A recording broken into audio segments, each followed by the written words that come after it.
quantifier pour le département de la Guadeloupe les violences conjugales? Alors c'est difficile à quantifier, les plaintes sont quotidiennes dans les services de police et de gendarmerie, donc c'est très difficile à quantifier. Ce qui est sûr, c'est que nous au parquet de Pointe-à-Pitre, nous traitons des affaires qui sont abouties à hauteur de 15 à 20 par semaine. Ce qui donne lieu souvent, la plupart du temps, à des poursuites, parfois à des poursuites en comparution immédiate, et désormais dans les audiences de comparution immédiate de la juridiction, on a très régulièrement des affaires de violence intrafamiliale avec des peines lourdes qui sont prononcées, parce que la prise de conscience dont on parlait au cours de cette réunion, cette prise de conscience générale où chacun se met en ordre de bataille, c'est également celle de l'appareil judiciaire, je crois.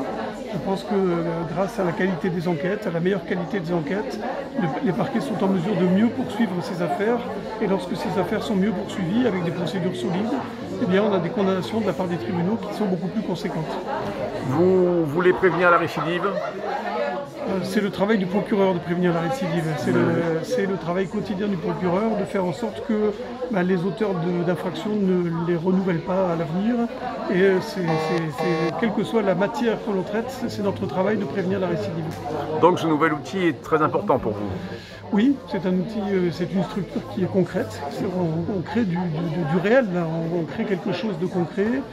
On amène quelque chose en Guadeloupe qui n'existait pas auparavant et qui, j'espère, va porter ses fruits, à savoir une meilleure prise en charge des auteurs avec sans doute, et aussi, j'espère en tout cas, une prise de conscience chez ces auteurs de la gravité de leur comportement. Les auteurs, mais aussi des auteurs potentiels. Oui, parce que ce centre de prise en charge, c'est très important de souligner, il s'adresse à un public sous main de justice, c'est la justice qui envoie les personnes lorsqu'elles sont sous contrôle judiciaire, mais c'est également un centre qui est ouvert aux personnes qui se présenteront spontanément, notamment à travers une ligne téléphonique. Et ça c'est important parce qu'effectivement, ça s'adresse aux personnes qui potentiellement sont susceptibles de passer à l'acte et qui iront vers ce centre pour ne pas passer à l'acte.